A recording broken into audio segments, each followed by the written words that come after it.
Open your spice cabinet right now. Actually, picture it. Little jars of black pepper, cinnamon, cumin, chili flakes, all sitting there like it's completely normal that humans figured out how to season food with tree bark and dried berries and the seeds of plants that, in a lot of cases, are technically trying to poison you. Because that's the part nobody thinks about. Most spices didn't evolve to taste good to us. They evolved as chemical warfare. Capsaicin in chili peppers exists to hurt you. Piperine in black pepper exists to irritate your mouth. These compounds are plant defense mechanisms, built over millions of years to make animals spit them out and never come back. And somewhere along the way, we looked at these tiny weapons of plant self-defense and said, actually, put that on everything. So how did that happen? Let's go back, way back. Before agriculture, before pottery, before anyone had a word for flavour. Early humans were foragers, which meant constant high-stakes trial and error. You'd find a seed pod, a root, a strange bark, and you had exactly one way to find out if it was food. You ate it. Some plants killed you, some did nothing, and some, when you chewed them, made your mouth burn, or your nose tingle, or your whole body suddenly feel wide awake. That reaction wasn't the plant being friendly, it was the plant's alarm system going off. But here's the twist evolution didn't see coming. Humans are weird. We don't just avoid pain. Sometimes we get curious about it. Archaeologists have found starch residue on stone tools in Southeast Asia dating back roughly 40,000 years, containing traces of ginger and turmeric relatives, ground and processed deliberately, not just eaten raw. That's not an accident. That's someone figuring out that crushing this root made it more useful, more potent, more something. And that's the moment spice use stops being instinct and starts being technology.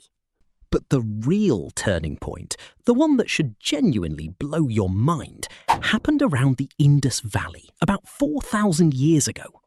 Researchers analysing ancient cooking pots found charred residue of turmeric, ginger and garlic, all together, all cooked in the same vessel.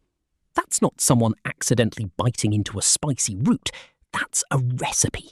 That's someone standing over a fire thinking, this alone is fine, but this combination, this is something else.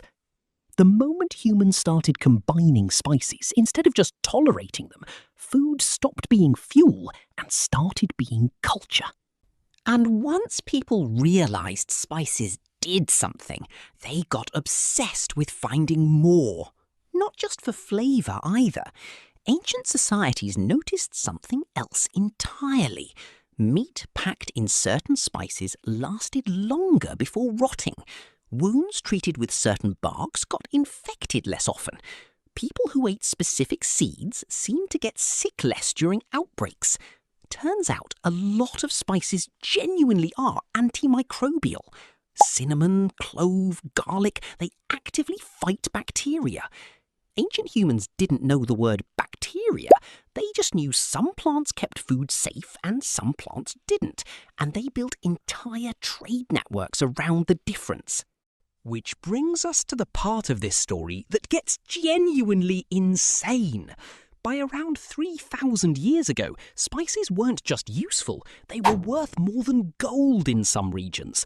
Pepper from India travelled thousands of miles by camel and ship to reach Rome, where it was so valuable that when the Visigoths besieged Rome in 408 AD, part of the ransom they demanded was 3,000 pounds of pepper. Let that sit for a second. An army surrounding a capital city, and one of their demands was seasoning? That obsession never really faded. It just changed shape. The entire age of exploration, the reason Columbus sailed west, the reason European empires spent centuries building ships and colonies and violently reshaping the map, A huge chunk of it traces back to one motivation: control the spice trade. Wars were fought, empires rose and fell, all because people really, really wanted their food to taste like something. So, next time you casually shake pepper onto your eggs, remember what you're actually holding: a plant's chemical defense system, a 40,000-year-old discovery, a commodity so valuable it once justified sieging Rome, something so desired it quietly redrew the map of the entire world. You're not seasoning your food.